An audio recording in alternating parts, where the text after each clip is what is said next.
Buenos días, es para mí un privilegio y un placer el poder compartir con ustedes la palabra hoy, además hablar de un tema que me es tan querido como la Reforma, el legado de la Reforma y también lo que significó la Reforma para la mujer.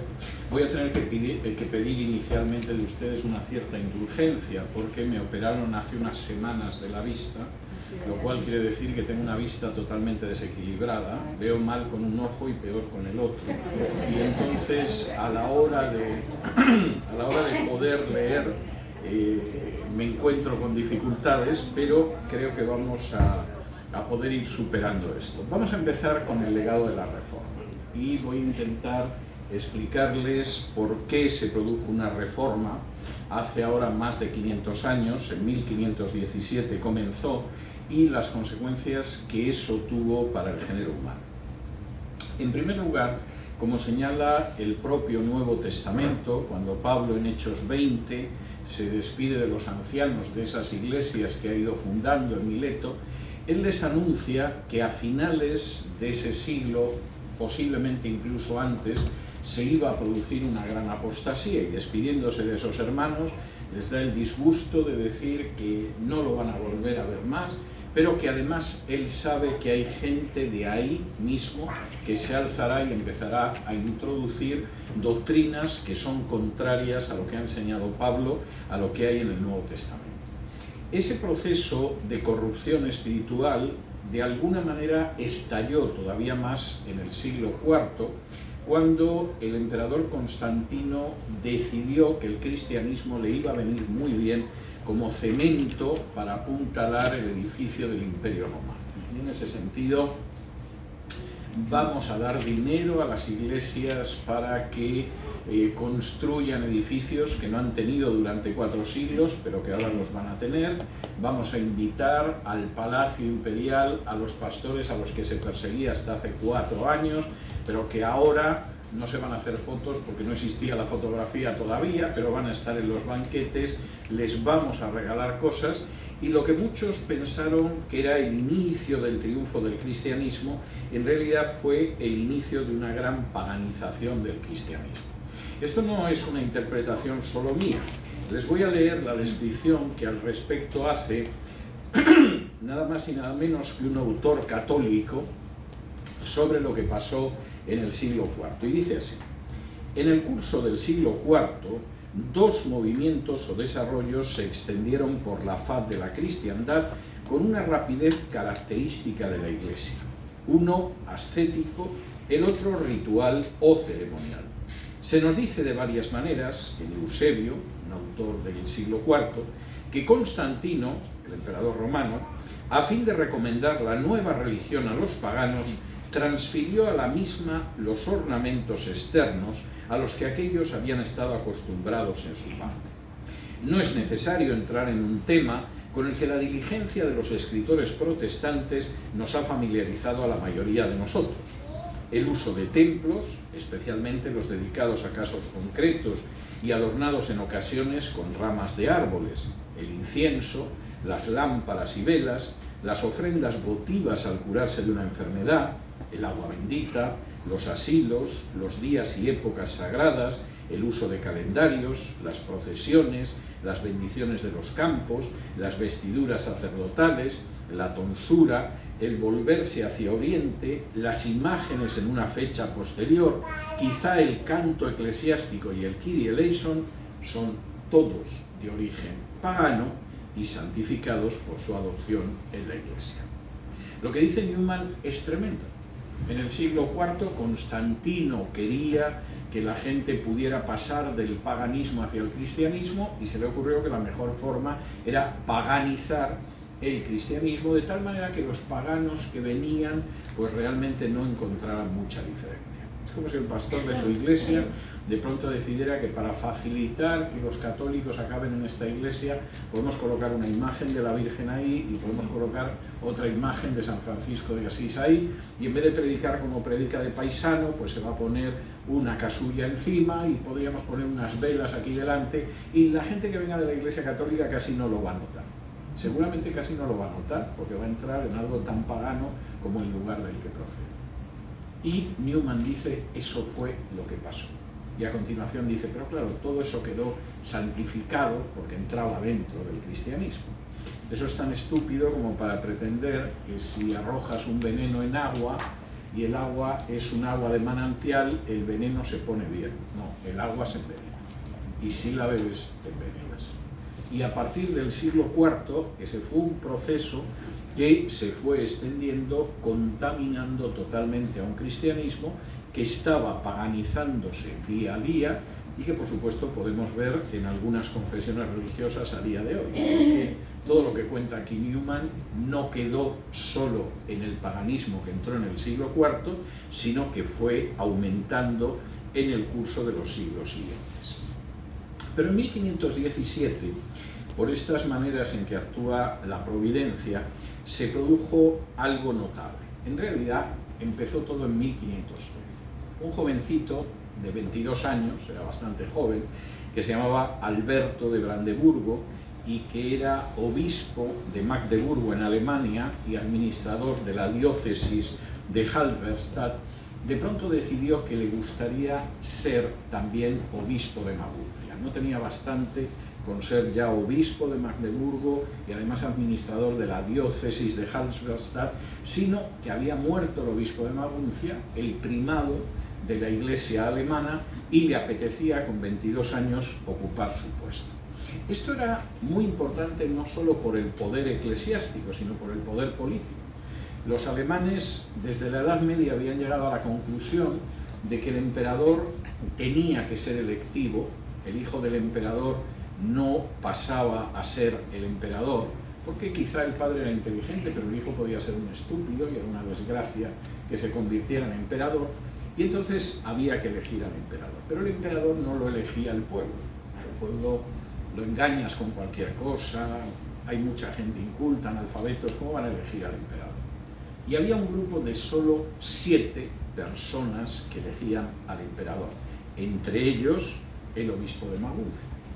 Y claro, era maravilloso elegir al emperador, no solo porque lo elegías, sino porque además los sobornos que te daban para que eligieras a un candidato u otro eran absolutamente fabulosos. De modo que Albertito de Brandeburgo sabía lo que pedía. El problema es que no podía ser obispo de varias diócesis a la vez. Y el Papa le dijo, bueno, lo podemos arreglar, Alberto, mediante la suma de 24.000 ducados, que es una suma absolutamente fabulosa, y sería una suma multimillonaria, astronómica realmente. Y además, Alberto, te lo vamos a poner fácil. Mira, te vamos a dar permiso para que prediques la bula de indulgencias. La bula de indulgencias, que permite que una persona salga del purgatorio antes o incluso que saque a parientes del purgatorio antes, hay que pagarla. Con una parte de eso te quedas tú y me pagas la dispensa para ser el arzobispo de Maguncia, con otra parte me quedo yo y termino de construir la Basílica de San Pedro en Roma, que nos está saliendo tan cara que necesitamos fondos. Otra pequeñita parte se la lleva el emperador, otra parte se la llevan los banqueros que van a adelantar el dinero hasta que tú reúnas lo que va a venir de la venta de las indulgencias, y luego tienes a toda esa gente que les hacemos un favor porque van a poder sacar a sus parientes del purgatorio. De manera que el negocio no podía ser más redondo. Emperador, la banca, el Papa y por supuesto Alberto de Brandeburgo salían beneficiados, y el pueblo. El pueblo siempre sale beneficiado, como ustedes saben, de los manejos de la gente que está arriba. Es más, si todo lo hacen por nosotros, lo que pasa es que no se lo agradecemos. Y parecía que aquello iba bien. Es más, empezaron a lanzar predicadores por la calle, como un sujeto que se llamaba Johannes Tetzel, que era un genio para pensar en lemas para comprar indulgencias. Por ejemplo, uno de los que utilizaba era el siguiente: apenas la moneda toca el platillo y el alma sale volando del purgatorio hacia el cielo. Hay que reconocer que es bueno, las cosas como son, en términos de advertising, como dicen aquí. Y aparentemente todo iba bien. Pero había un catedrático de teología que era sacerdote y era un monje agustino y que vivía en una ciudad alemana que se llamaba Wittenberg, que empezó a ver que llegaba gente a confesarse y que esa gente le traía enormes problemas. Le decía, mire, padre Martín, yo quisiera sacar a la tía Gertrudis del purgatorio y que sufra menos los padeceres del purgatorio y que llegue al cielo, pero el problema que tengo es que si pago las indulgencias, no sé si mi familia va a poder comer este invierno. O de pronto llegaba otra persona y le decía, mire, padre Martín, esto está bien, a mí me gustaría sacar al tío Hans del purgatorio, nos ayudó mucho cuando empezamos con el molino y todo, pero no sé si mi familia va a tener calzado cuando llegue el invierno si pagamos una bula para que el tío Hans salga del purgatorio. Y Fray Martín, que se llamaba de apellido Lutero, decidió escribir unas tesis, una serie de frases para discutir sobre el tema de las indulgencias. Escribió 95 tesis, 95 afirmaciones y las clavó en la puerta de la iglesia de Wittenberg, no como desafío, sino porque en la puerta de la iglesia estaba el tablón de anuncios de la Universidad de Wittenberg y ofrecía a la gente discutir lo que él pensaba sobre el tema. Por ejemplo, una de las tesis decía: si verdaderamente el Papa puede sacar a los que están sufriendo del purgatorio, ¿por qué no los saca gratis en vez de sacarlos mediante un pago? Y la pregunta, hay que reconocer que tenía su punto, no cabe la menor duda. Y lo que inicialmente iba a ser simplemente una discusión teológica se disparó porque evidentemente nadie estaba dispuesto a que pudieran estropear un negocio tan santo y tan piadoso como la venta de indulgencias, de modo que no tardaron mucho en excomulgar a Lutero y en empezar la Reforma. Años después, el mayor intelectual de la época, que por cierto es el primero que editaría el Nuevo Testamento en griego, del que procede la versión Reina Valera que tienen ustedes, Erasmo de Rotterdam, sería preguntado por el emperador acerca de qué pensaba sobre Lutero. Y el emperador Carlos V, que era muy jovencito y era también rey de España, le dijo: maese Erasmo, ¿qué pensáis vos sobre esto que dice Lutero? Y Erasmo le dijo: no, Lutero tiene razón, pero ha cometido dos errores muy graves, majestad.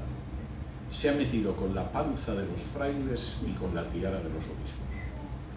Y hay que ser muy estúpido para intentar tocar la caja de los clérigos y tocar el poder que pueden tener esos clérigos. Ahí Lutero se ha equivocado, se le ha ido la mano.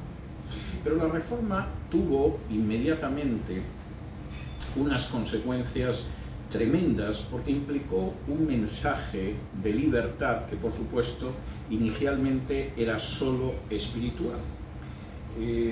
Vamos a leer un pasaje en la segunda carta a Timoteo para resumir un poco la idea de la Reforma. Segunda de Timoteo, capítulo 3.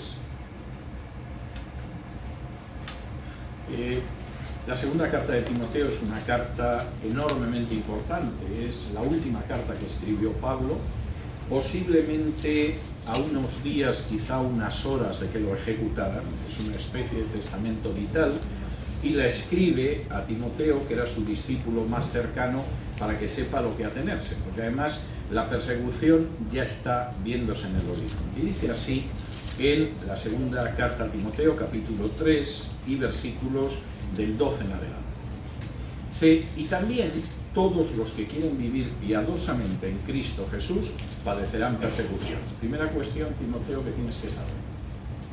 El hecho de ser cristiano no es la garantía de que las situaciones económicas van a ir bien, de que vas a proclamar y se va a producir como si fueras un brujo, o de que nunca vas a tener ningún problema en este mundo.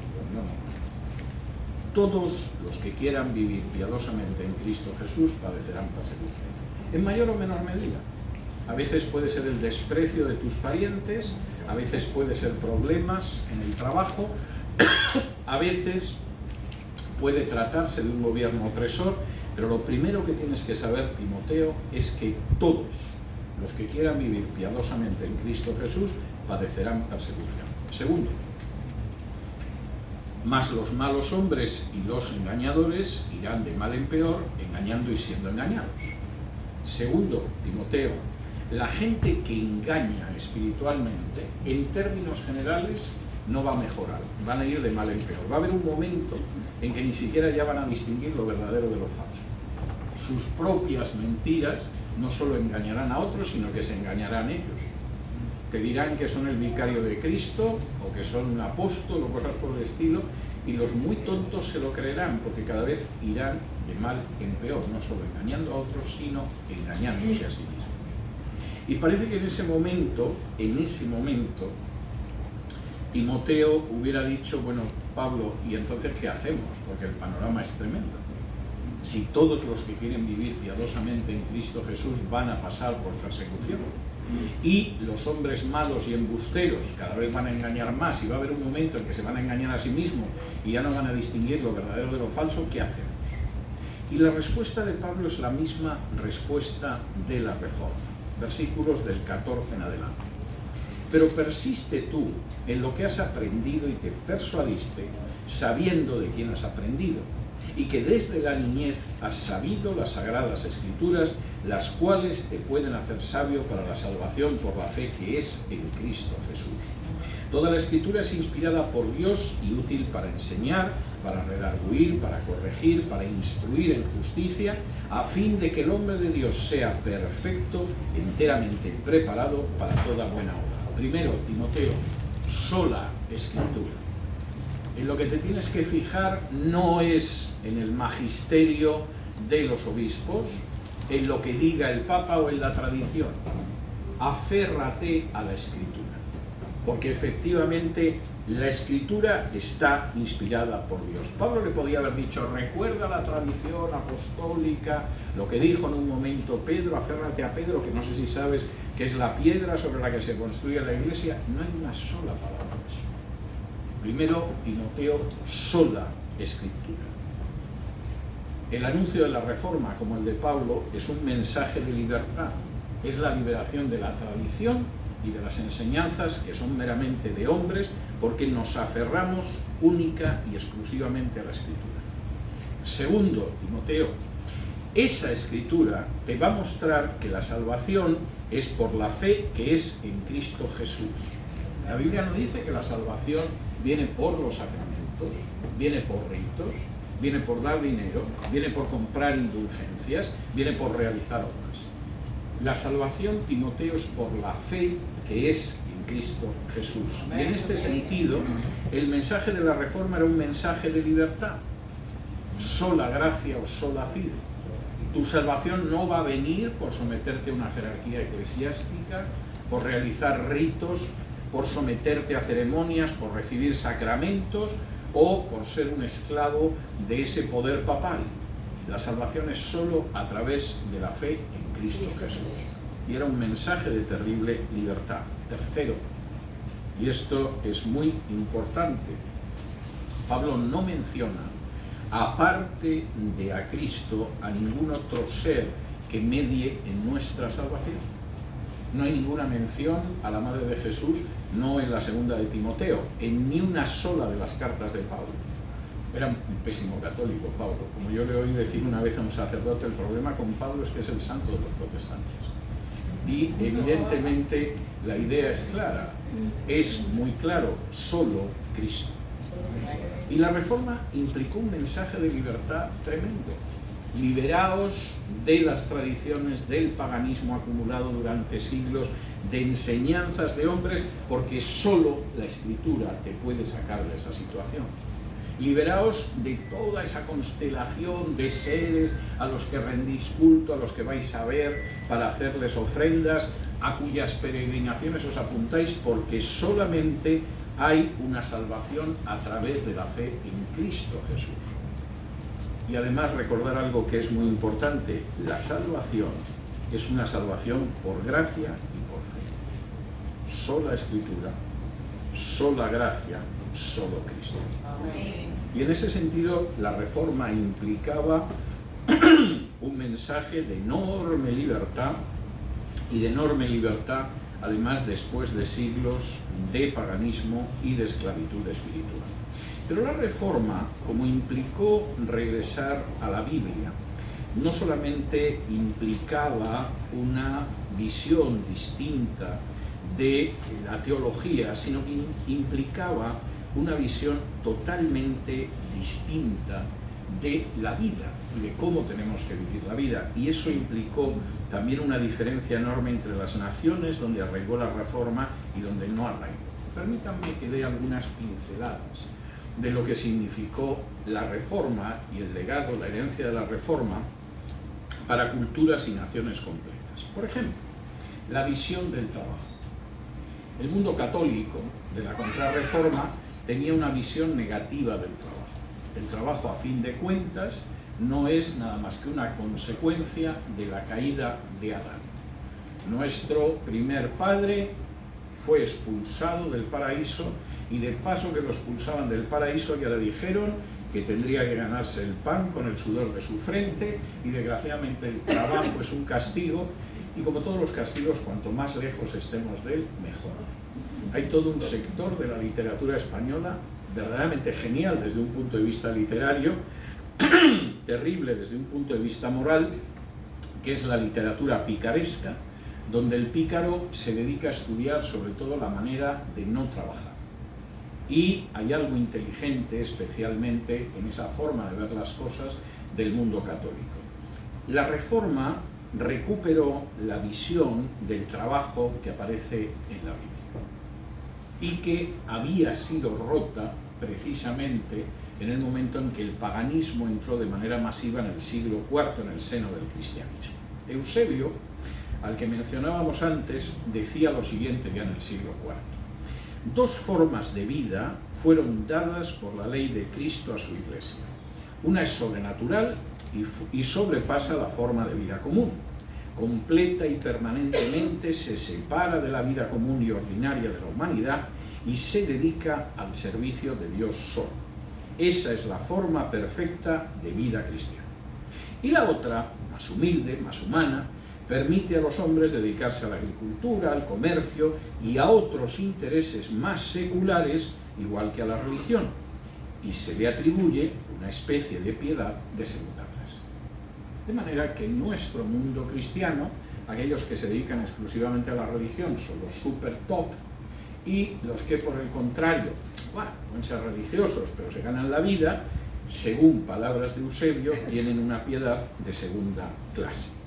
Esto es absolutamente antibíblico y la Reforma lo denunció de manera clara, entre otras cosas porque se pusieron a leer la Biblia y nada más empezar a leerla en Génesis descubrieron que Adán ya trabajaba por orden de Dios en el huerto del Edén antes de la caída. El trabajo no era fruto del castigo de la caída, el trabajo es algo que ya desde el principio, cuando el ser humano no había caído, Dios lo deseaba.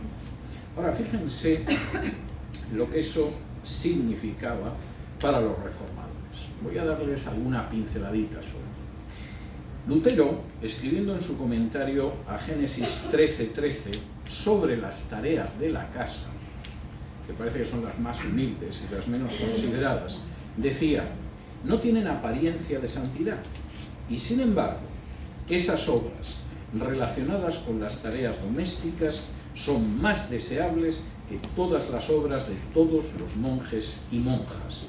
De manera similar, los trabajos seculares son una adoración de Dios y una obediencia que complace a Dios. Haciendo una exégesis del Salmo 128:2, Lutero añadía: vuestro trabajo es un asunto muy sagrado.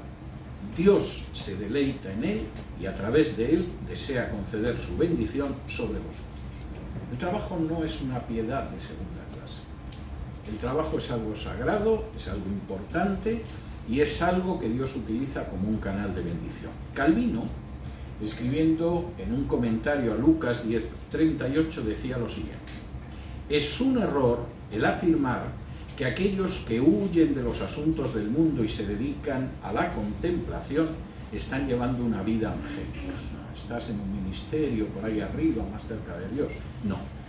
Sabemos que los hombres fueron creados para ocuparse con el trabajo y que ningún sacrificio agrada más a Dios que el que cada uno se ocupe de su vocación y estudios para vivir bien a favor del bien común.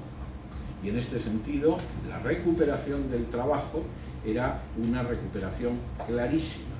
Voy a citar solamente un texto más, pero podría citar docenas de textos. De los autores reformados es un tema muy continuo. Y dice así: William Perkins, uno de mis teólogos puritanos preferidos, escribe: la acción de un pastor que guarda las ovejas, pastor en el sentido literal, que guarda las ovejas, es tan buena obra ante Dios como la acción de un juez que dicta sentencia, o un magistrado que gobierna, o un clérigo que predica. Hay gente que considera que en esta vida tener determinados trabajos es una desgracia. No es el punto de vista de Dios, no es el punto de vista que hay en la Biblia, no es el punto de vista que recuperó la Reforma. Cualquier trabajo que es honrado y que hacemos realmente pensando en cómo agradar a Dios es un trabajo tan santo como el del predicador que sube al púlpito a predicar. Y si alguno piensa que porque limpia mesas, o porque limpia el piso con una escoba, o porque trabaja en una gasolinera, o porque está en una fábrica, su trabajo es menos santo que el hecho de que yo esté aquí, quisiera decirle que está equivocado. Pero además es que yo no me gano la vida tampoco desde un púlpito. Tengo muy claro que, aunque vivo por fe, vivo con un trabajo secular. Porque sé que, como decía Calvino o Lutero, ese trabajo secular Dios lo utiliza para bendecirme a mí y para bendecir a los demás. ¿Y por qué creían esto? Bueno, los puritanos podían hablar de muchos ejemplos, de Pablo, que se ganaba la vida no recibiendo un mantenimiento de sus congregaciones. Ocasionalmente, cuando estuvo en prisión, le enviaron donativos, pero se mantenía, como él decía, con el trabajo de sus manos, haciendo tiendas, y a veces se mantenía a sí mismo y a la gente de su hermano. O, como diría Hugh Latimer, señalando al propio Jesús: es una cosa maravillosa que el Salvador del mundo y el Rey sobre todos los otros reyes no se avergonzara de trabajar, sí, y de emplearse en una ocupación tan sencilla, y de esa manera santificó todas las formas de trabajo.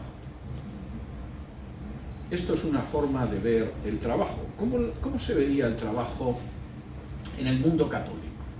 Bueno, hay un trabajo enormemente santo, que es el de los clérigos, un trabajo que tenemos que mantener a los demás, porque claro, alguien tiene que cultivar los campos, tener ganados, etc. Pero eso es una piedad de segunda clase, y evidentemente el trabajo es fruto de la caída. Eso marca las cosas mucho. Fíjense, en el año 1783, 18 de marzo de 1783, hacía casi 7 años que existía ya esta nación, que se conoce como los Estados Unidos de América. El rey Carlos III de España, que era el rey de lo que conocemos ahora como Hispanoamérica, tuvo que emitir una real cédula para acabar con la deshonra legal del trabajo. El trabajo era deshonroso. Lo que era honroso era tener tierras y que las trabajaran otros, pero el trabajo era deshonroso. Pero claro, esto estará tan fatal para el Imperio Español que en 1783 Carlos III tuvo que emitir una real cédula diciendo: no, trabajar no solo es que sea un mal necesario, no es deshonroso, no hay que creerlo. No los convenció, pero lo intentó. Lo intentó 2 siglos y medio después de que los reformadores recordaran lo que era el trabajo. Y eso cambia la historia de los pueblos. También la cambió la visión de la educación que tuvo la Reforma. Y esto es tremendamente importante. En la Biblia hay una serie de referencias a lo importante de tener una educación, porque si no sabes leer y escribir, ¿cómo vas a leer la Biblia? Cuando en Josué 1:8 Dios le dice a Josué que tiene que meditar en el libro de la ley por la mañana y por la noche, eso exige que Josué sepa leer y escribir, porque si no, ¿cómo vas a meditar en un libro que no puedes leer? Y cuando Pablo le dice a Timoteo que te aferres a las escrituras que te han enseñado, eso exige que Timoteo sepa leer y escribir, porque son pueblos del libro, y eso implica impulsar la educación. Pero ¿qué sucede cuando entra el paganismo? No hace ninguna falta que sepas leer y escribir. Con que vayas y cumplas determinados ritos, te aprendas de memoria algunas oraciones, te inclines ante ciertas imágenes, puedes llegar al cielo. Puedes hasta ser santo y analfabeto. No es que te lo recomienden, pero lo puedes ser. Por ejemplo, si hay aquí algún peruano, conocerá un santo muy popular, que es San Martín de Porres, fray escoba, que fue un analfabeto toda su vida. Suponemos que empujaba la escoba con especial santidad, pero siempre fue un analfabeto. Ahora, la Reforma dice, no puede ser así. Nosotros somos un pueblo del libro y tenemos que educar a la gente. Déjenme que les dé algún ejemplo. En un momento determinado, el 5 de junio de 1559, es una fecha que seguramente a ustedes no les sonará de nada, pero es una de las fechas de mayor importancia en la historia universal. Por primera vez, en esa fecha, se crea la primera escuela obligatoria, general y gratuita de la historia. Y se crea en la ciudad protestante reformada de Ginebra. La gente tiene que leer la Biblia, pero para que lea la Biblia alguien tiene que enseñarles a leer y escribir. Y por lo tanto, lo que sucede es que vamos a crear esa escuela. Apenas unos años después, cuando se promulga la confesión de fe escocesa, que habla de la Trinidad, de los sacramentos, del juicio final, etc., en esa misma confesión de fe se dice claramente en el año 1547 que en todos los pueblos hay que abrir una escuela y en todas las ciudades una universidad. ¿Por qué? Pues porque hay que educar al pueblo. El pueblo no tiene que ser una masa ovejuna a la que manipulamos, como estamos acostumbrados en nuestros países. Tiene que haber una educación. Y eso significa algo. Fíjense, les voy a decir hasta qué punto significa. Cuando los españoles finalmente ven concluir su imperio en Hispanoamérica a inicios del siglo XIX, en Cuba, Puerto Rico duraría hasta 1898, pero en Hispanoamérica desaparece a inicios del siglo XIX, el porcentaje de población que sabía leer y escribir no llegaba al 10%. No es que fueran especialmente malos con lo que ellos llamaban españoles del otro hemisferio. En España tampoco llegaba al 10%. Simplemente no hacía falta. Con que sepan leer y escribir algunos que tienen que mandar, el resto pueden ser analfabetos y hasta pueden llegar al cielo y a santos siendo analfabetos. Cuando en el siglo XVII, más de 2 siglos antes, los peregrinos del Mayflower llegaron a lo que ahora es Estados Unidos y venían buscando no oro y gloria, sino libertad de conciencia. En el caso de los hombres, más del 80% sabía leer y escribir. En el caso de las mujeres, más del 70% sabía leer y escribir. Y no eran la denominación más alfabetizada. Los cuáqueros tenían un 100% de personas alfabetizadas, hombres y mujeres. Porque como además dejaban predicar a las mujeres, ¿cómo iban a predicar si no podían leer de la Biblia? De manera que la alfabetización era un 100%. En estos momentos, todavía en Hispanoamérica, hay unos índices de analfabetismo que son verdaderamente vergonzosos. Y yo a veces los he tenido que exponer al ministro de Educación del país en concreto, en persona. Y algunos se preguntan por qué la parte norte del continente está más adelantada y la parte sur no. Pues porque lleva siglos de atraso en relación con la educación y eso es terrible. Y eso se nota en otras cosas. Por ejemplo, los reformados puritanos que llegan a lo que ahora es Estados Unidos empiezan a fundar universidades. Los españoles se les habían adelantado unas décadas en el sur. Pero los puritanos empiezan a fundar universidades. ¿Saben cuáles eran? Harvard, Yale, universidades que siguen siendo las primeras del mundo. No hay una sola universidad, ni española, ni portuguesa, ni hispanoamericana, que esté entre las 100 primeras del mundo. De manera que cuando algunos se preguntan por la causa del atraso, recuerden que es que hubo una parte del mundo que se quedó fuera de todos los valores bíblicos que recuperó la Reforma y sigue pagándolo a siglos de distancia. Tercero, la ciencia. Y esto es algo verdaderamente tremendo. Es innegable que la revolución científica que vivimos y que disfrutamos todavía hoy es una hija de la Reforma. Hay distintos estudios en ese sentido y tiene lógica, porque la gente regresó a la Biblia y se encontró con el llamamiento a mirar a los cielos y seguir el curso de las estrellas, o de mirar a los animales y observar cómo se comportaban los animales, y eso implicó la creación del método científico, que es la observación. No es lo que se le ocurre a un monje en una celda de un convento leyendo Aristóteles, sino que es la observación directa de la naturaleza. Y por supuesto la revolución científica se produce en los países que son reformados y no se produce en absoluto en aquellos que no son reformados, lo cual es tremendamente importante.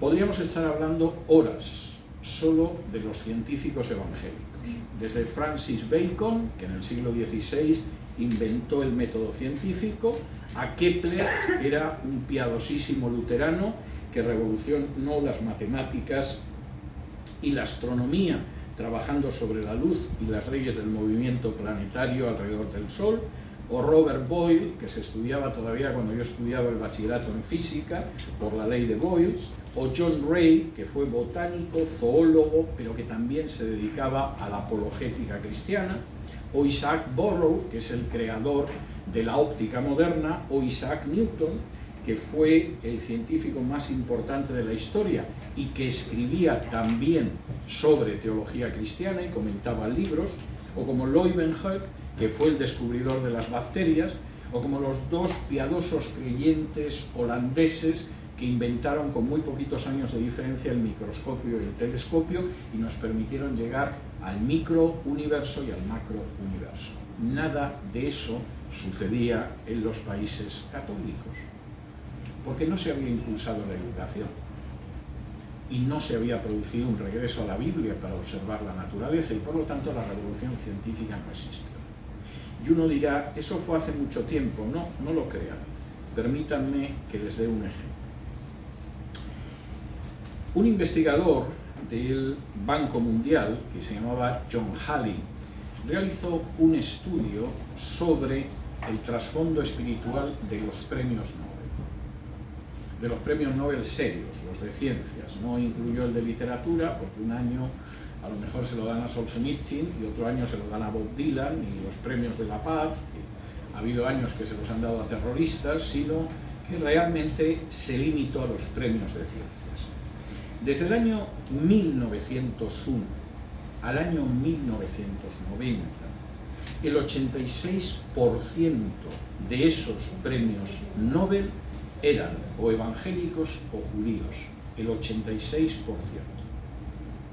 El resto, el 14%, había algún católico, algún ateo, algún hindú, pero el 86% eran católicos y judíos, evangélicos y judíos, y para separarlo, el 22% eran judíos, el 64% eran evangélicos.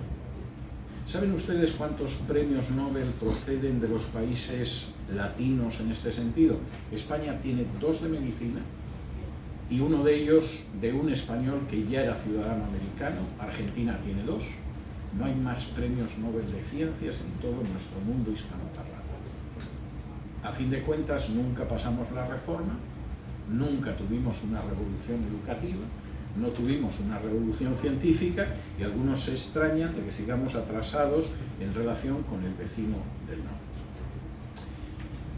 Voy a citar un par de áreas más en este sentido que me parecen interesantes del legado de la reforma. No voy a hablar de la economía, aunque ya se pueden ustedes imaginar que al final la economía tiene mucho que ver con esto, pero voy a hablar de 2 aspectos más: la supremacía de la ley y los pecados veniales. Y creo que con esto a lo mejor les robo 5 minutos, pero no más. En el año 1538, el reformador Juan Calvino estaba en la ciudad de Ginebra, y la gente de Ginebra quería reforma, pero les parecía que Calvino era demasiado apego a la Biblia. Una cosa es quitar imágenes, solamente dirigirte a Dios a través de Cristo y no a través de la Virgen y los santos, etc. Pero ya Calvino quería demasiada reforma, y las autoridades del municipio de Ginebra lo invitaron a que se marchara de Ginebra, tanto él como sus colaboradores. Como Ginebra era una ciudad que había empezado la Reforma, no detuvieron a Calvino, ni lo torturaron, ni lo quemaron, pero sí lo invitaron cortésmente a que se fuera y Calvino se fue. Y en ese momento, viendo que Ginebra no tenía la influencia espiritual de Calvino, un cardenal que se llamaba Sadoleto decidió enviar una carta a las autoridades de Ginebra para que volvieran a los brazos amorosos de la Iglesia de Roma. Las autoridades de Ginebra habían pedido a Calvino que se fuera, pero no eran estúpidas, y decidieron que si alguien podía responder a la carta del cardenal Sadoleto, sería Calvino, y se la enviaron para que respondiera. Y Calvino en solo 2 días escribió un librito, que es la respuesta a la carta del cardenal Sadoleto, hablando de por qué sus puntos de vista teológicos eran erróneos, y utilizando la Biblia. No me voy a poner a contarles todo lo que aparece en la carta del cardenal Sadoleto y en el libro de Calvino, porque supongo que quieren llegar ustedes a tiempo a la cena de Navidad, pero sí hay un aspecto en el que me voy a detener. El cardenal Sadoleto hacía una afirmación muy clara. El principio de supremacía para una sociedad es la autoridad. Y quien decide lo que es bueno o malo en una sociedad es la actuación de la autoridad. Lo que haga el Papa, el emperador, el rey, el cardenal, el obispo, es lo que está bien y la sociedad tiene que someterse a eso.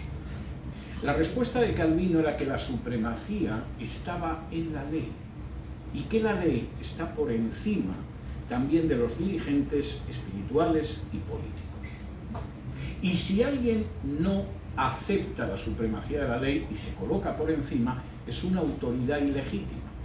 Y por supuesto, eso aplica al ámbito político y aplica, por supuesto, al ámbito espiritual. El Papa era ilegítimo porque se había colocado por encima de la ley de Dios y de la Biblia. Tengo que decir que al final la ciudad de Ginebra volvió a invitar a Calvino a que regresara y pudo avanzar la reforma en Ginebra, pero este principio es muy importante. Las sociedades que derivan de países donde arraigó la reforma creen en la supremacía de la ley. La ley es lo que está por encima y nadie puede colocarse por encima de la ley. Las sociedades que por el contrario son sociedades donde no avanzó la reforma y mantuvieron la visión católica, creen que la supremacía está en el dirigente político. Yo he hablado con antiguos vicepresidentes de repúblicas americanas que me contaban que en un momento determinado quisieron acabar con la droga en su país. Y entonces pidieron ayuda a Estados Unidos. Y los americanos empezaron a ayudarlos. Y en un momento determinado les dijeron: hay que detener a estos jueces corruptos, hay que detener a estos miembros del gobierno corruptos, hay que detener a estos presidentes que se han lucrado con el tráfico de drogas. Y la respuesta había sido: no, ni hablar. Puedes detener a un oficial de policía hasta aquí, a algún juez, pero no vas a detener jamás ni a un miembro del gobierno, ni a un presidente, ni cosas parecidas. Nosotros seguimos creyendo en un principio que es el de la supremacía de las instituciones sobre la ley. El mundo de la reforma cree en algo distinto. Y cuando de pronto, en un país basado en los principios bíblicos de la reforma, como es Estados Unidos, quien llega a la presidencia o a controlar el legislativo son piadosos católicos, por cierto, defensores del aborto, lo que luego pasa no es casualidad. Es que es gente que jamás conoció la idea del principio de supremacía de la ley que aparece en la Biblia y que permitía que Elías se dirigiera a Ahab, el primer personaje de su país, el rey, y le dijera: lo que has hecho con Nabot, quitándole la viña y matándolo, te va a costar a ti y a la bruja de tu mujer, porque van a lamer su sangre los perros. Y permitía que en un momento determinado Natán fuera a ver al héroe nacional y al rey de Israel y al que estaba en el hit parade de éxitos musicales con sus salmos, y le dijera: lo que has hecho con Urías va a costarle la vida a tu hijo, porque tú no te puedes colocar por encima de la ley de Dios. Las sociedades han funcionado de una manera muy distinta al norte y al sur de Europa y de América, porque en algunos casos hubo un legado de la reforma y en otros nunca lo hubo. Y déjenme acabar con un último aspecto que me parece importante, y que son los pecados veniales. En la Biblia no se habla de pecados veniales en ningún momento, pero la teología católica cree que hay pecados mortales y pecados veniales. Si tú mueres en pecado mortal, por ejemplo, un adulterio, un homicidio, vas al infierno. No vas a pasar por el purgatorio, vas directamente al infierno. Si mueres con pecados veniales, después de una temporada más o menos dilatada en el purgatorio, vas al cielo. Pero los pecados veniales en realidad se pueden tratar bien.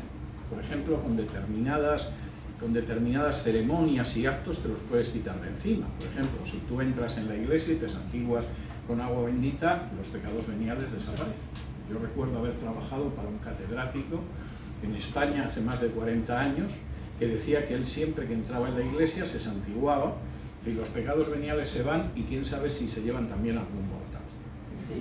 Y claro, entre los pecados veniales está la mentira y el hurto. Y eso hace que la mentira no tenga ninguna importancia en nuestras sociedades. Hombre, nos molesta que nos mientan, pero consideramos que la mentira no tiene importancia. Es más, sabemos que los políticos nos mienten y los seguimos votando. Y con el hurto pasa exactamente igual. Nos molesta si nos hurtan, pero consideramos que efectivamente el hurto no tiene tanta relevancia, es un pecadito chiquitito, para que nadie se sienta ofendido. Les voy a hablar de mi país de origen, que es España. Si eres enfermera, tú tienes el alcohol, el algodón, las tiritas o las curitas, como las llaman aquí, gratis, porque las robas de la clínica. Si trabajas en una oficina, por supuesto, consideras que es la cosa más normal que te lleves el papel, la cinta de impresora, etc. Si vas a un hotel, te llevas las toallas. Y si tienen batas de baño, también las llevas. Hubo una época, en los años 70, yo era muy jovencito entonces, que había dos humoristas en una sala de fiestas en España, llenaban la sala de fiestas todas las noches. Entonces, por darte una copa y escuchar a los humoristas, tenías que pagar un dinero. Pero en aquel entonces todavía se podía fumar dentro de estos lugares. Cuando la gente iba a fumar, de pronto se encontraba con que los ceniceros estaban clavados a la mesa. Y entonces tú le preguntabas al encargado del local, pero bueno, estos ceniceros que además son un asco de cobre, ¿cómo los tenéis clavados? La gente se los lleva. Como recuerdo, pero se los lleva, hay que clavar. Entonces ibas al baño. Y en el baño, todavía los baños eran unos baños de cadena, tenían una cadena que se tiraba para que saliera el agua.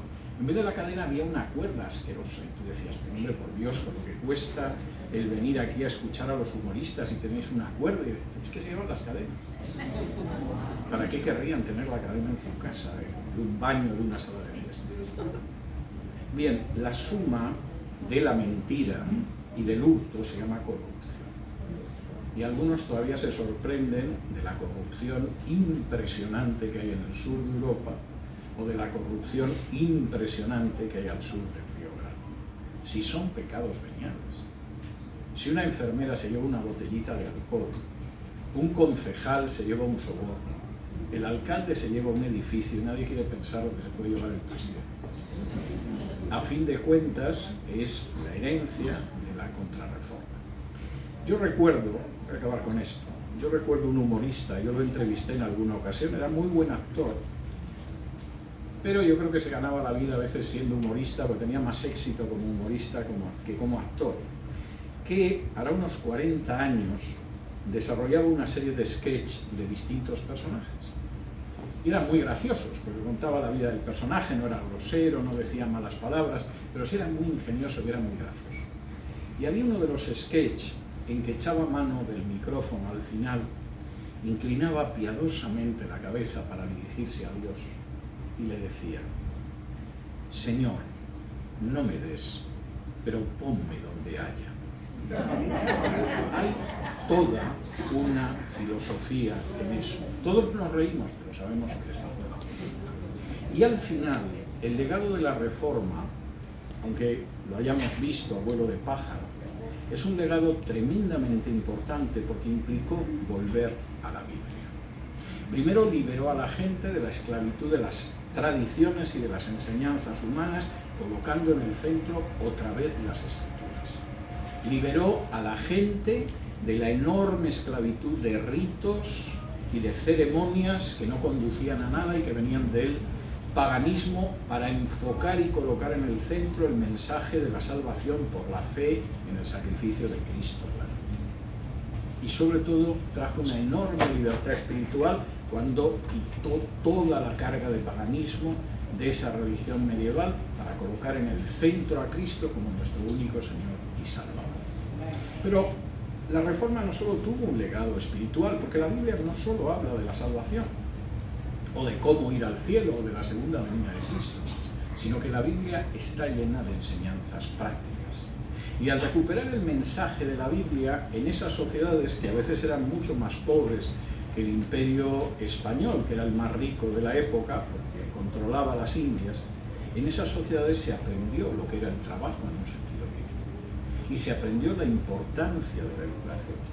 Y se aprendió la importancia de investigar científicamente. Y se aprendió la importancia de la economía en un sentido real, no pensando que con la economía haces cualquier cosa como si fuera un montoncito de barro, que es lo que piensan al sur del Río Grande, y así van económicamente. Y se aprendió que efectivamente la ley tiene que estar por encima de las autoridades y hay que obedecerlas.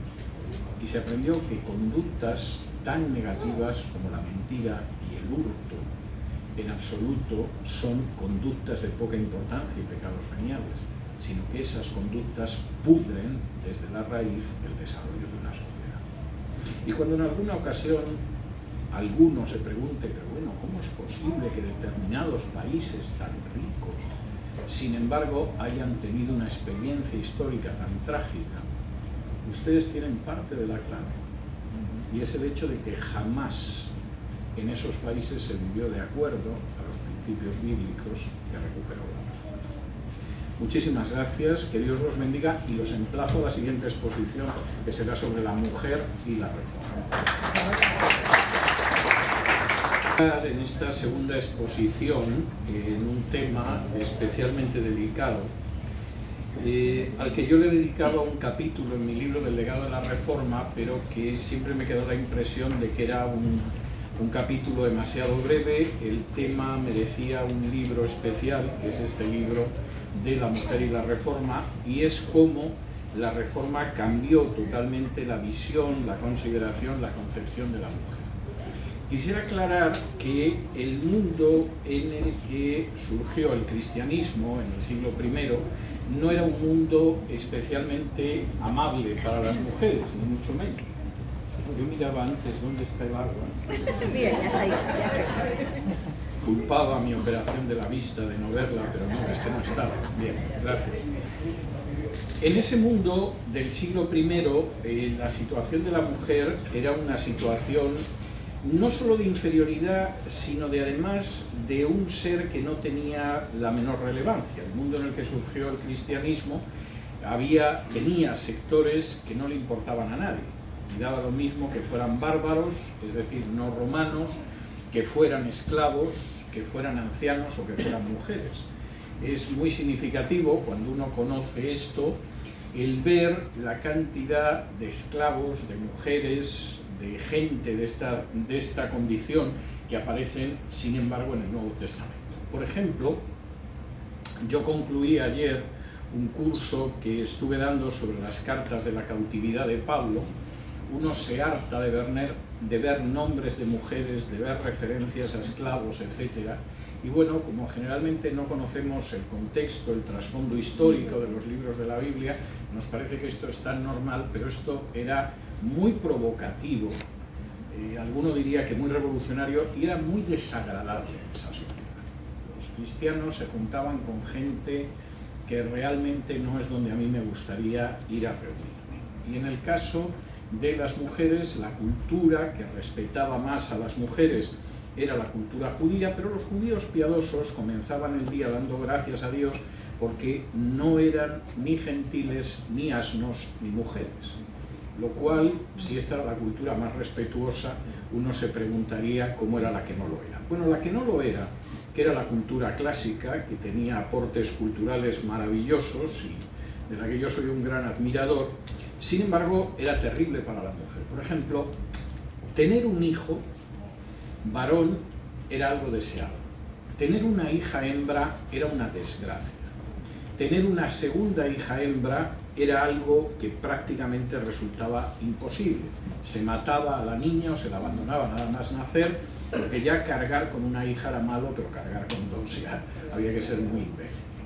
Les voy a leer una carta de esta época que escribe un comerciante que se llama Hilarión y que está de viaje y escribe a su mujer que está embarazada y se llama Alice. Y él es un buen hombre, le preocupa cómo está su mujer, etcétera, etcétera, pero fíjense lo que dice Hilarión a Alice.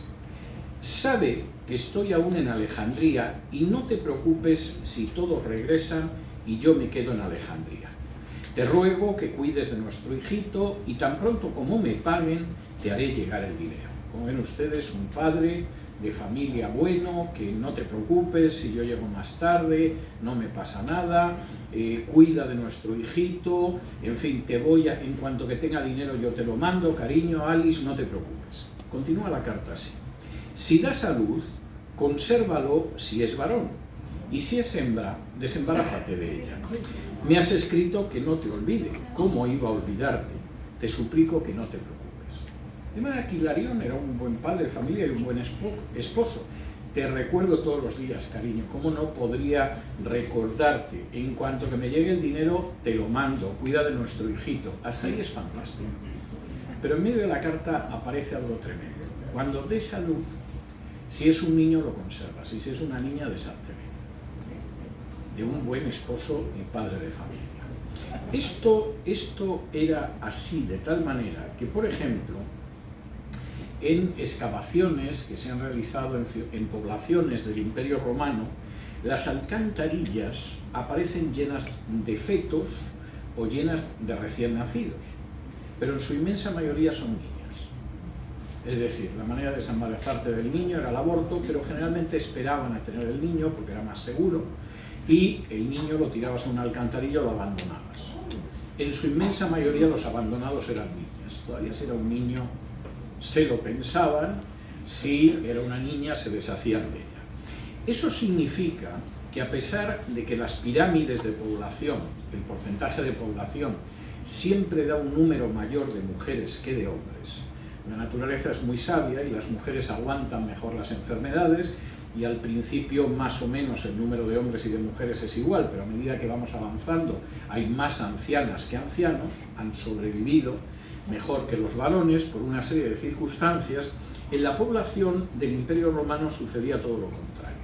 En Roma, que era la capital y era lo más civilizado, había por cada 100 mujeres 131 hombres. En Italia, por cada 100 mujeres había 140 hombres. Y ya cuando llegabas a Asia Menor, África, etcétera, por cada 100 mujeres podía haber hasta 150 hombres. Las mujeres desaparecían porque eran prescindibles y evidentemente, como decía muy bien esta persona, si nace niña, desembarázate de ella. De hecho, de las familias romanas que tenían hijos, solo un 1% tenía 2 hijas. El 99%, como mucho, tenía una hija. De manera que ser mujer en el Imperio Romano era auténticamente una profesión de riesgo. Teniendo en cuenta que además se daba la circunstancia de que las mujeres podían contraer matrimonio desde los 10 años, según la ley de las 12 tablas, y algunos se horrorizan por el mundo islámico hoy en día y no saben que en el mundo romano en el que se movió Jesús y se movió Pablo, las mujeres se casaban con 10 años, a veces con 11, y con ellas se casaron personajes muy ilustres de la historia de Roma, y que la Iglesia Católica hasta prácticamente la segunda mitad del siglo XX, consideraba que la edad mínima de una mujer para contraer matrimonio eran los 12 años. Ahora mismo son los 14, pero te dicen, pues si nos llega una chica con 14 a una parroquia para casarse, no se lo permitimos, sí, pero sigue estando en el Código de Derecho Canónico. Y hasta finales del siglo XX, con 12 años, se podía casar y, por supuesto, había muchos sitios donde se casaban. De manera que hay gente que dice Islam y se horroriza, entre otras cosas, pues no tienen idea de lo que ha sucedido en nuestra propia cultura hasta hace 2 días o se le ha olvidado. En una situación como esta, lo que vemos en el Nuevo Testamento fue verdaderamente provocativo. Por ejemplo, si van ustedes a Juan 4, Jesús se pone a hablar con la samaritana y Juan dice que cuando lo vieron los discípulos se sorprendieron de que hablara con una mujer. Es decir, pero un rabino, ¿cómo se va a parar a hablar con una mujer? ¿En qué cabeza cabe? ¿Qué está haciendo Jesús? La idea de las mujeres que servían a Jesús e iban con él, con toda seguridad debió de provocar un enorme escándalo.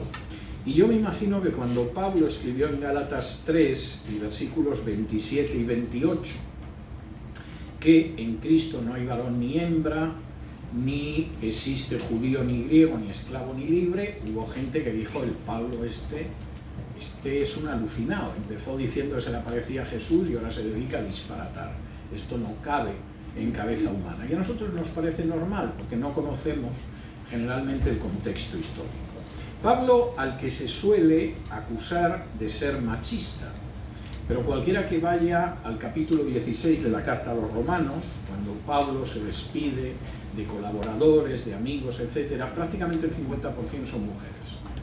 Y no porque hubiera una cuota que obligara a tener a un 50% de mujeres empoderadas en el equipo de Pablo, ni cosa parecida, sino porque era algo normal en ese cristianismo primitivo. Y esto es enormemente interesante.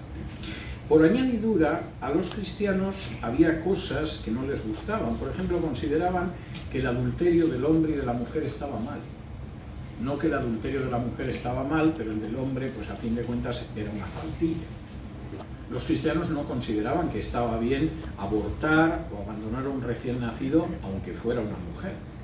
Los cristianos no consideraban que estuviera bien que las niñas se casaran y retrasaron enormemente la edad de matrimonio de las jovencitas.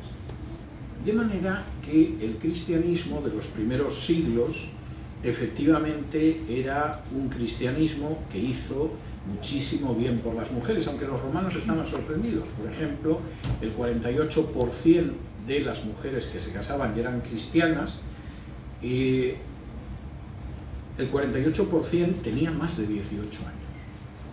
Estas mujeres esperaban hasta una edad viejísima para casarse, según lo que era la época.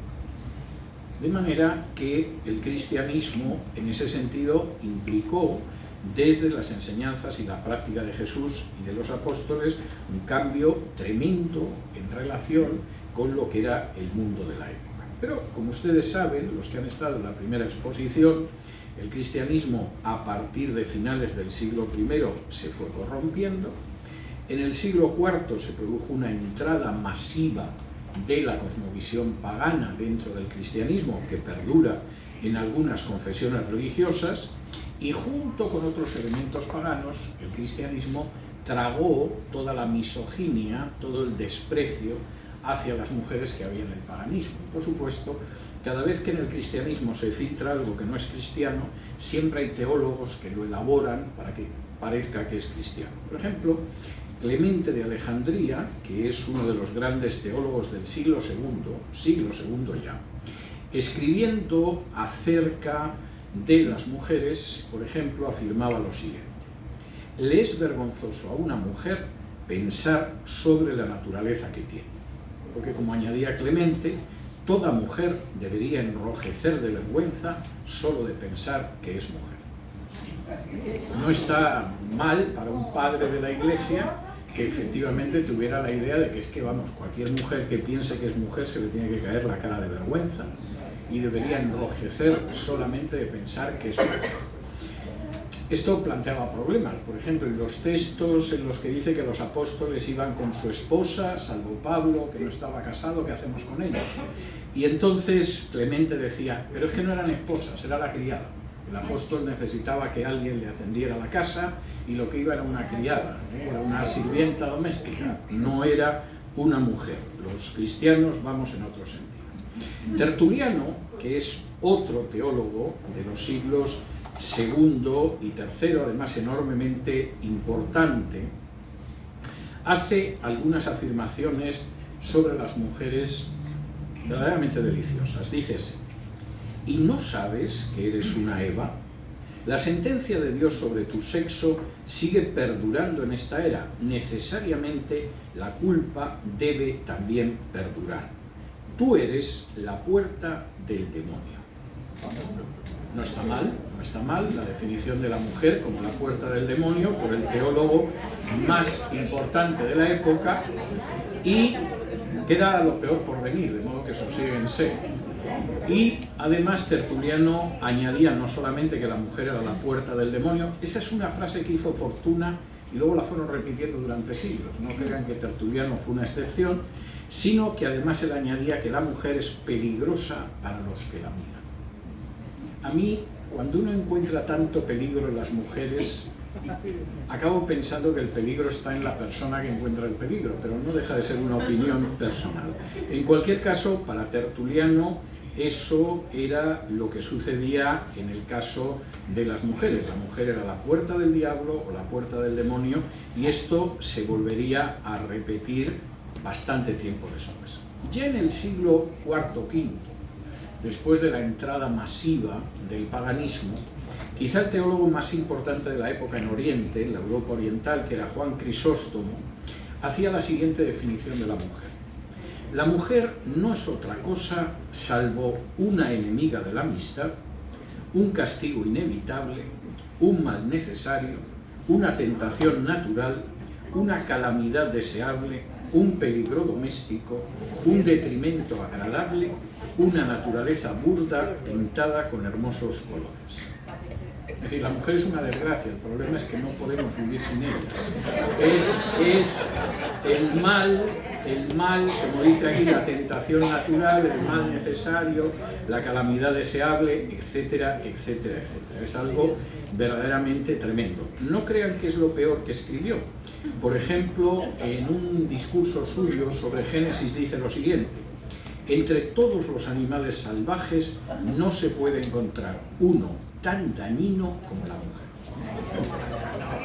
El Santo Padre tenía una opinión de las mujeres verdaderamente terrible, y por supuesto pensaba que a fin de cuentas el matrimonio era una consecuencia de la caída. Desgraciadamente, después de la caída tiene que haber matrimonio, olvidando o ignorando que en Génesis el hombre se une a la mujer antes de la caída y que Dios les ordena que crezcan y se multipliquen, etcétera, etcétera, etcétera.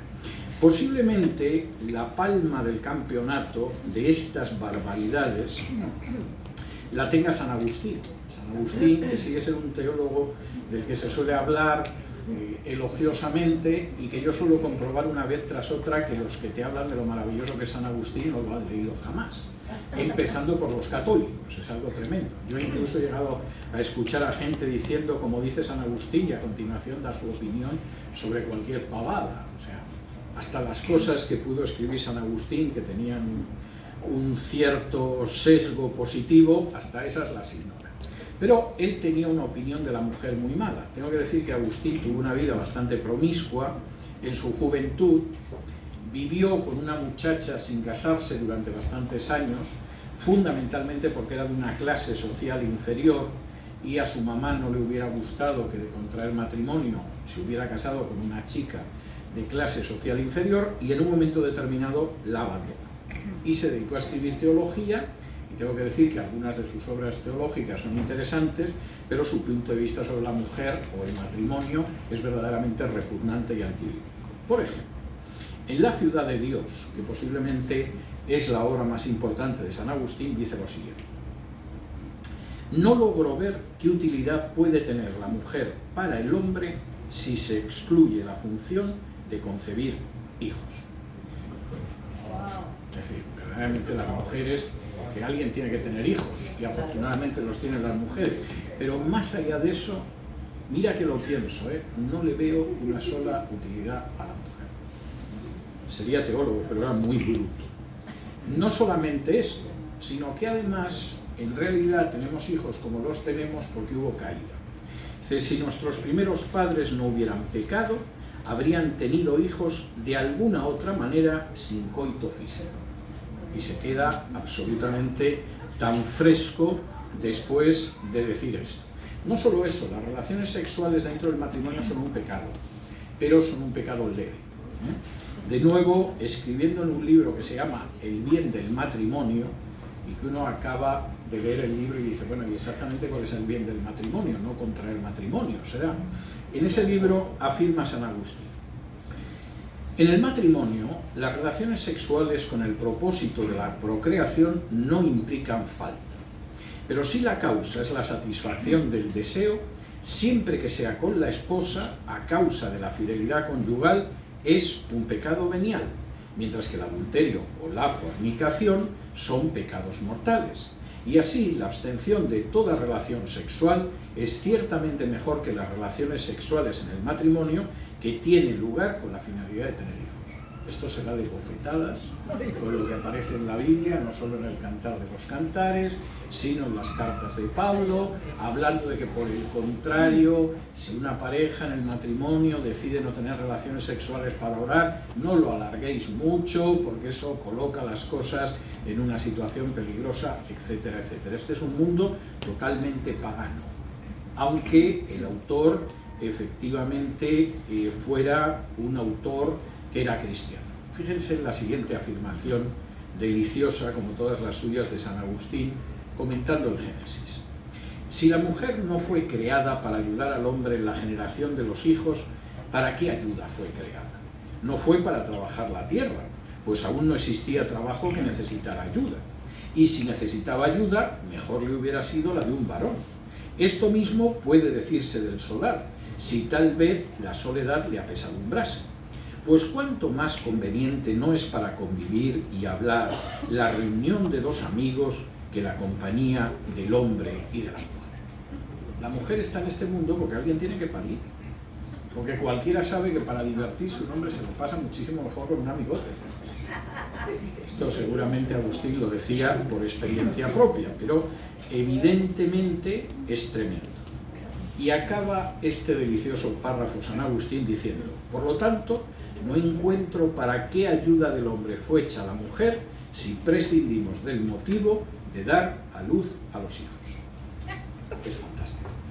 Durante la Edad Media la cosa fue a peor, porque durante la Edad Media aparece en el seno de la Iglesia Católica la escolástica, y aparece un personaje del que suelen hablar con mucho elogio los católicos, entre otras cosas porque no lo han leído jamás, que es Santo Tomás de Aquino, el teólogo más importante de la escolástica. Santo Tomás de Aquino es un personaje que cuando lo lees te horroriza.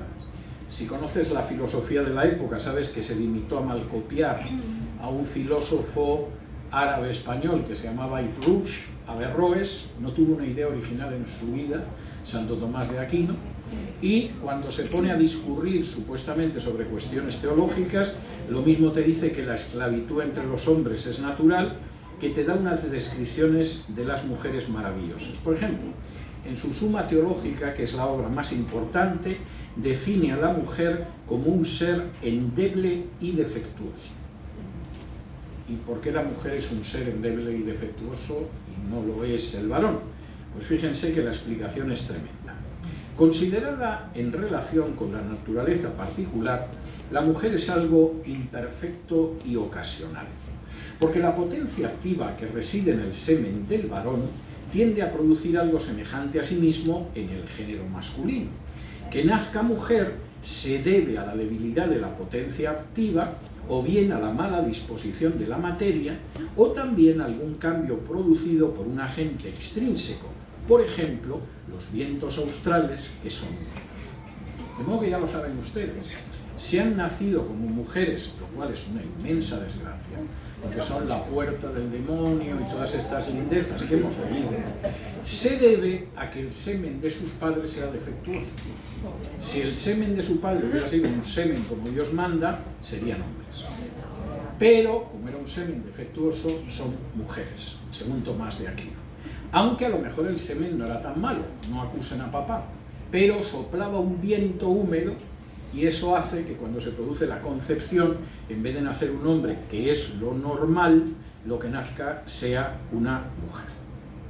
De aquí se deduce que, por ejemplo, a la hora de honrar a padre y madre, hay que honrar sobre todo al padre y a la madre menos. ¿Y por qué, diría uno? Porque el padre tiene que ser más amado que la madre y merece un respeto mayor, porque su participación en la concepción es activa y la de la madre es simplemente pasiva y material. Claro, luego se tira 9 meses con el niño dentro, pero eso es pasivo y no tiene mayor relevancia. Y por supuesto, y esto es bastante importante, Santo Tomás de Aquino insistía en que la mujer, que era ese hombre defectuoso, pues a fin de cuentas no es que fuera otro sexo, era como un hombre que le faltara un pedacito, no voy a entrar en detalles. Pero en este sentido, esa es la imagen de la mujer en el siglo XVI, cuando estalla la Reforma, y como se pueden ustedes imaginar, andamos ya muy lejos de lo que vemos en los evangelios o en las cartas. ¿Qué pasa cuando llega la Reforma y se vuelve a la Biblia? Bueno, pues que esta visión del matrimonio y de la mujer y de los hijos y de la sexualidad es una visión que cambia totalmente. Les voy a leer algunas citas, podría estar horas solamente con la forma en que los reformados ven a la mujer dentro del matrimonio y de la familia. Por ejemplo, William Gotch escribía: es considerado doctrina de demonios prohibir el matrimonio porque es una doctrina contraria a la palabra de Dios. De entrada, todos aquellos que digan que el que se casa está en una situación espiritual inferior, como decía un santo español del siglo XX, pertenecen a la clase de tropa, etcétera, etcétera, etcétera. Bueno, pues esa gente que sepa que lo que está propiciando no es nada más que una doctrina de demonios. El matrimonio es muy importante y es muy positivo. William Perkins, uno de mis teólogos puritanos preferidos, afirmaba: el matrimonio fue hecho por el mismo Dios para que fuera la fuente de todas las clases y maneras de vida en la comunidad y en la iglesia. El matrimonio no es una especie de institución porque la gente tiene que multiplicarse y para que no se multiplique desordenadamente se casa. No, en el matrimonio se pueden ver, porque Dios lo hizo, todas las clases y maneras de vida que se pueden dar en la comunidad y en la iglesia. No solamente eso, el matrimonio es la base de la sociedad.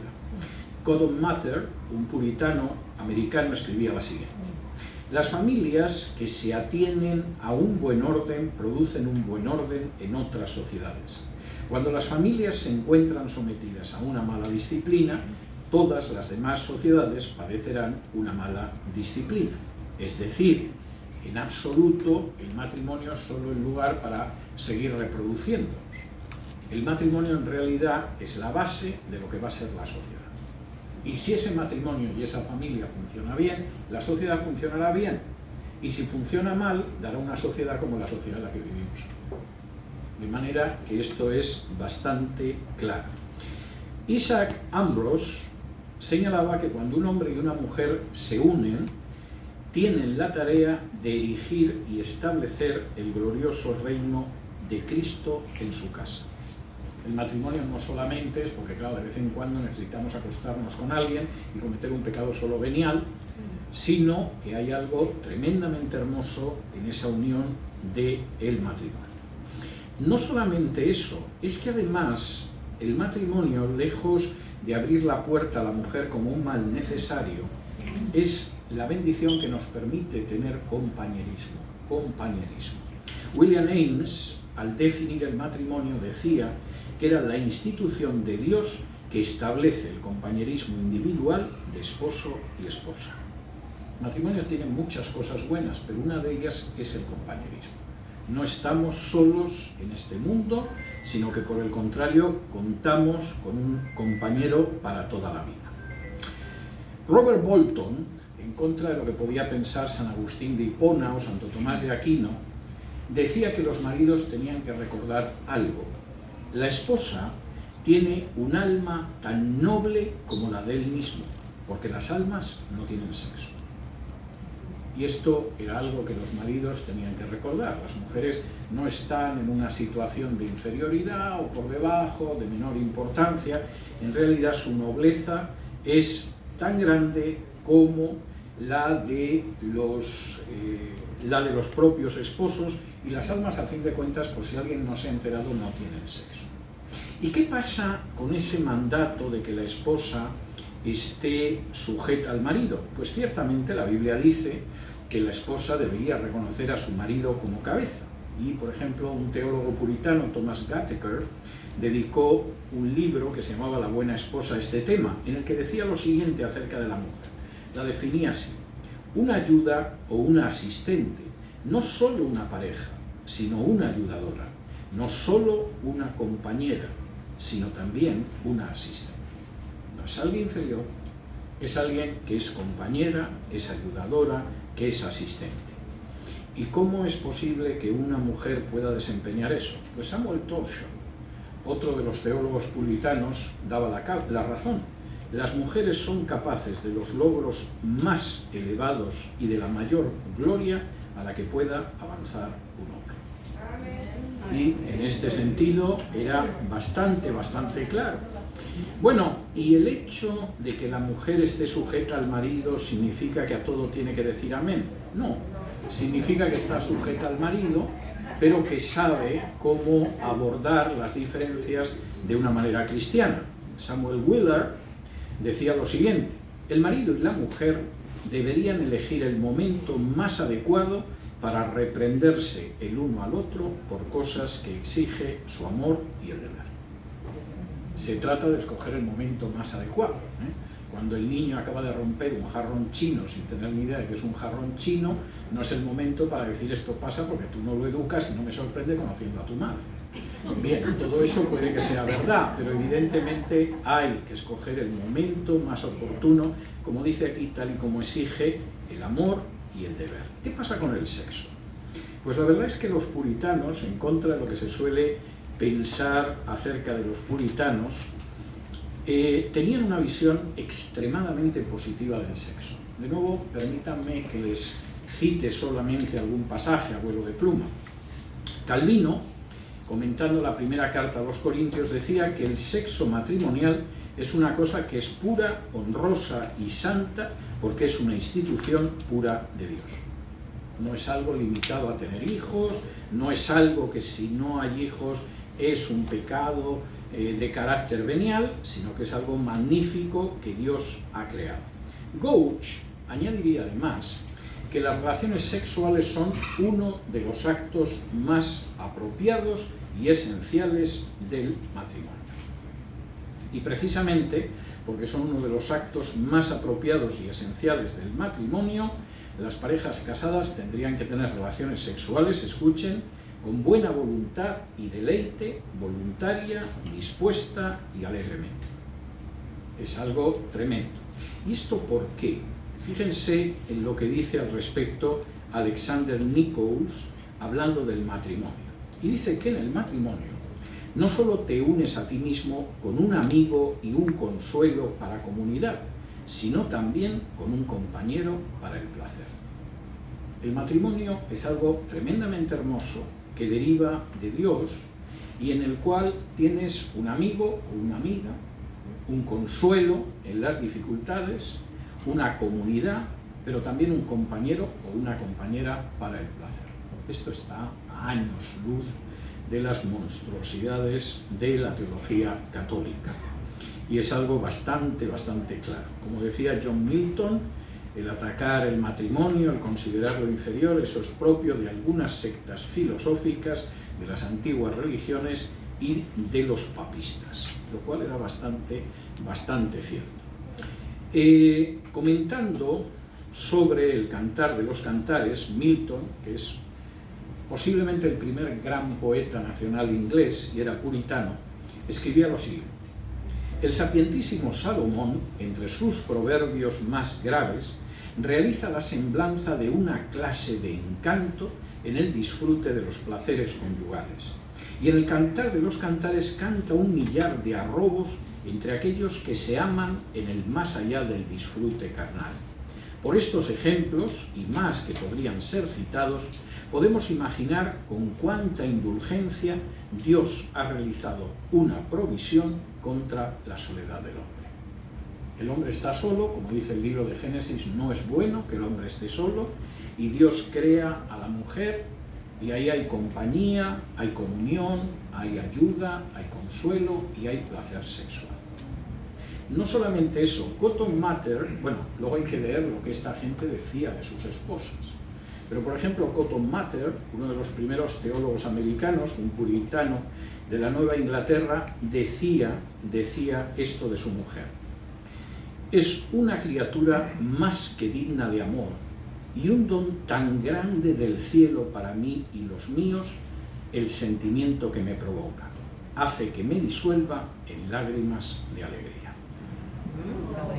Mi mujer es algo tan estupendo, tan digno de algo. Es un regalo tan grande del cielo para mí y para los míos que cuando lo pienso me disuelvo en lágrimas de alegría. Desgraciadamente hay gente que cita más a San Agustín, que era una bestia en relación con esto, que a Cotton Mather. Fíjense esta otra descripción de Thomas Hooker, uno de los grandes teólogos puritanos. El hombre, cuyo corazón es querido a la mujer que ama, sueña con ella por la noche. La tiene en la mirada y el entendimiento cuando se despierta. Reflexiona sobre ella cuando se sienta a la mesa. Camina con ella cuando viaja. Ella reposa en su regazo y su corazón confía en ella, lo que obliga a todo a confesar que la corriente de su amor, como un poderoso torrente, discurre con la plenitud de su caudal y de su fuerza. Es un texto realmente hermoso, escrito no por un poeta, aunque es un texto claramente poético, sino escrito por un teólogo.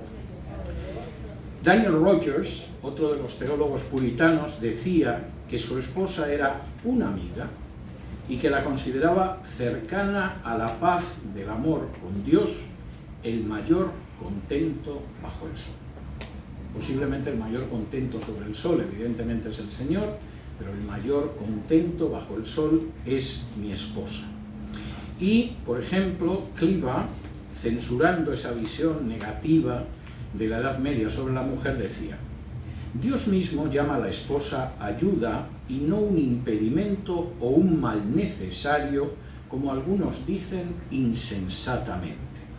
Esos dichos y otros semejantes que pretenden desacreditar a las mujeres los vomitan algunos de manera maliciosa e indiscreta en contra de la mente del Espíritu Santo, que dijo que fue ordenada como ayuda y no como obstáculo. John Cotton, en fin, no voy a leer todos los textos, están en mi libro, pero es interesante. John Cotton decía: las mujeres son criaturas sin las cuales no existe una vida agradable para el hombre. Son una especie de blasfemos, por lo tanto, los que las desprecian y denigran y las denominan mal necesario, porque son un bien necesario.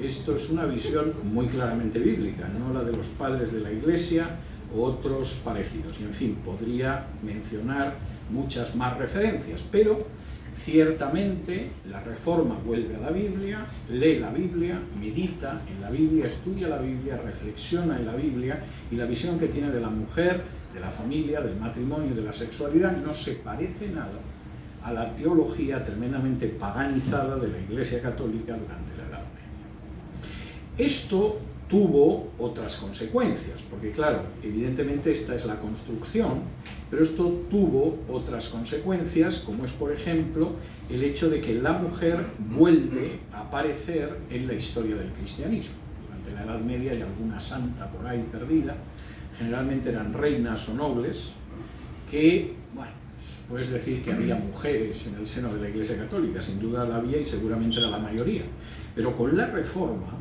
de pronto las mujeres empiezan a tener un peso muy relevante en el cristianismo. Los casos que podría mencionar son enormes. En Bretaña, una región al norte de Francia, quien introduce la Reforma es Isabel de Albret.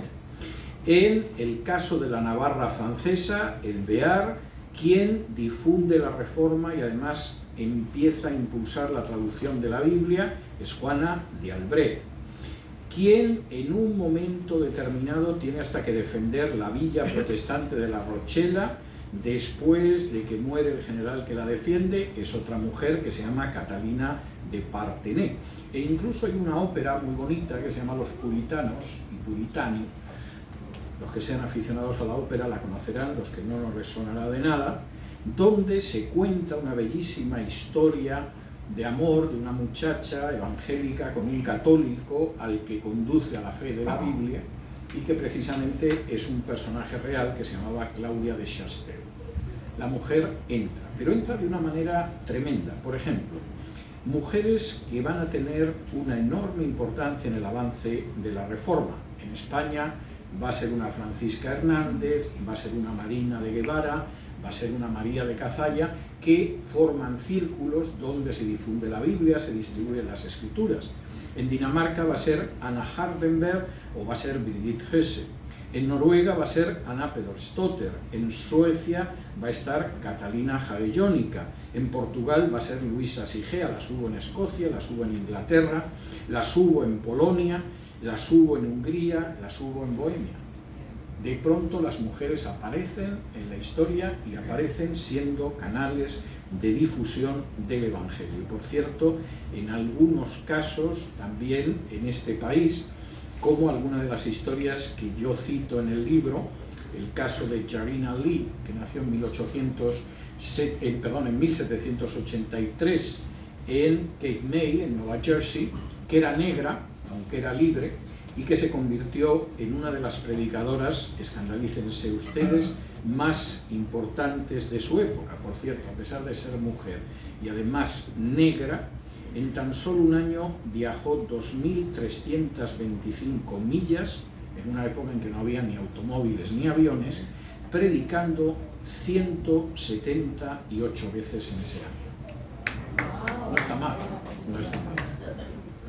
Por supuesto, las mujeres se beneficiaron de la nueva visión del trabajo y, por supuesto, esto es algo que recogían los propios teólogos reformados. Lutero escribió lo siguiente: cuando una ama de casa cocina y limpia y realiza otras tareas domésticas, porque ese es el mandato de Dios, incluso ese trabajo tan pequeño debe ser alabado como un servicio a Dios que sobrepasa en mucho la santidad y el ascetismo de todos los monjes y monjas. Las amas de casa parece que tienen una maldición encima. Si viven en una sociedad machista, evidentemente hacen lo que tienen que hacer y seguramente nunca lo hacen del todo bien. Si la sociedad es feminista, son mujeres alienadas, estúpidas y embrutecidas que no se dan cuenta de que son esclavas y tendrían que abandonar esa posición. La posición de la Reforma es totalmente contraria. Habrá quien considere que las tareas domésticas, como cocinar o limpiar, son trabajos pequeños. Pero en realidad la auténtica actitud cristiana sería alabarlos porque son un servicio a Dios que sobrepasa en santidad a lo que algunos consideran especiales manifestaciones de santidad y de piedad.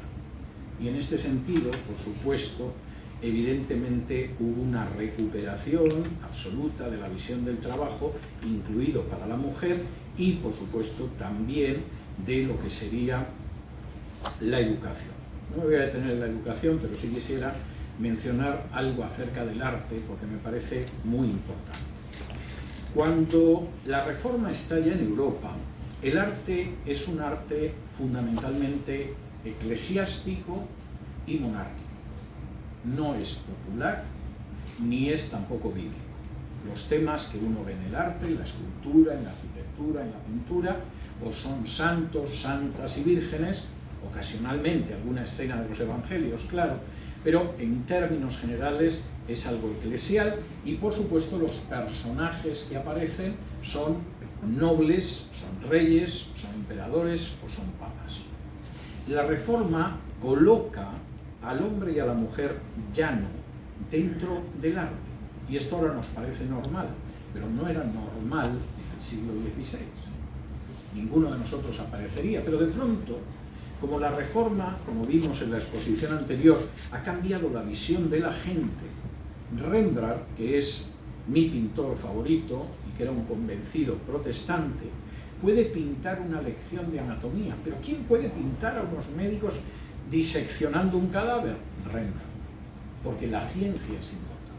Hasta ese momento ni ha existido. Con la Reforma la ciencia incluso aparece en la pintura. Y Rembrandt pinta a gente que fabrica paños. ¿Pero quién puede pintar a gente que fabrica paños? Nos interesan los reyes, los duques, los papas, los cardenales, los santos, pero gente que fabrica paños, sí.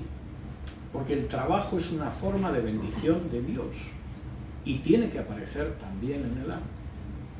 Y de pronto las mujeres empiezan a entrar también en el arte. Esto es algo absolutamente tremendo, porque entran, sobre todo en un primer momento, componiendo música.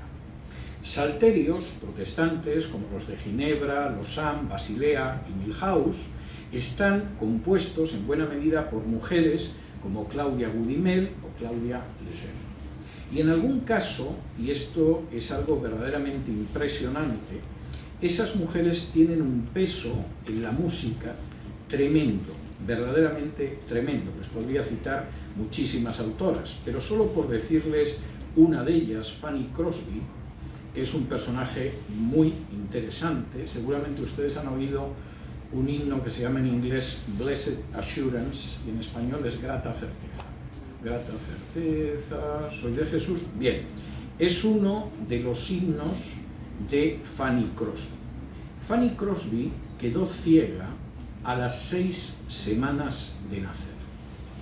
Tuvo que pasar a lo largo de su vida por periodos de tribulación terribles, como la epidemia de cólera de 1849, donde, a pesar de estar ciega, atendía enfermos. Sufrió en alguna época de su vida, porque las calamidades eran muchas, sufrió en un momento determinado hasta situaciones terribles como atravesar una depresión. Escribió más de 1000 himnos. Ciega, en ocasiones deprimida y pasando por grandes situaciones de tribulación. Y no solamente está eso, está la forma en que esas mujeres contribuyeron a la compasión cristiana. Por ejemplo, casi nadie conocerá a Elizabeth Fry. Yo le dediqué uno de mis libros para niños, que se llama El ángel de las prisiones, pero Elizabeth Fry era una mujer del siglo finales del XVIII, inicios del XIX, que cambió totalmente el sistema de las cárceles en Inglaterra.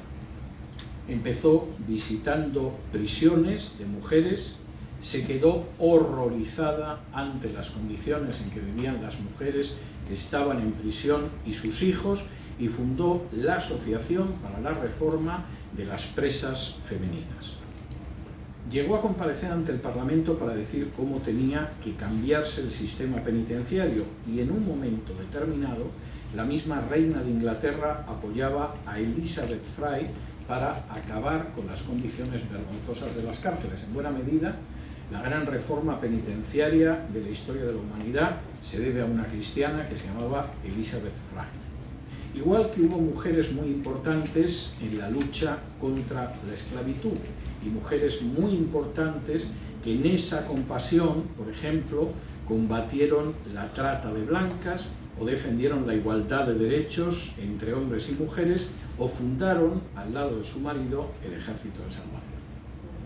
Y en este sentido, la Reforma ciertamente implicó un cambio en la consideración, en la vida y en el papel de la mujer. No porque hubiera una corriente que de pronto decidió halagar a las mujeres diciendo lo mal que les habían tratado y lo bien que les iba a ir ahora si les votaban, sino porque realmente la Reforma volvió a recuperar las raíces de la Biblia, y la Biblia es la palabra de Dios. Y precisamente por ello, eso significó un cambio en la visión de la familia, del matrimonio, de la sexualidad, del trabajo, de la educación y, por supuesto, de la participación de la mujer en las congregaciones y en el pueblo de Dios. Muchísimas gracias por todo.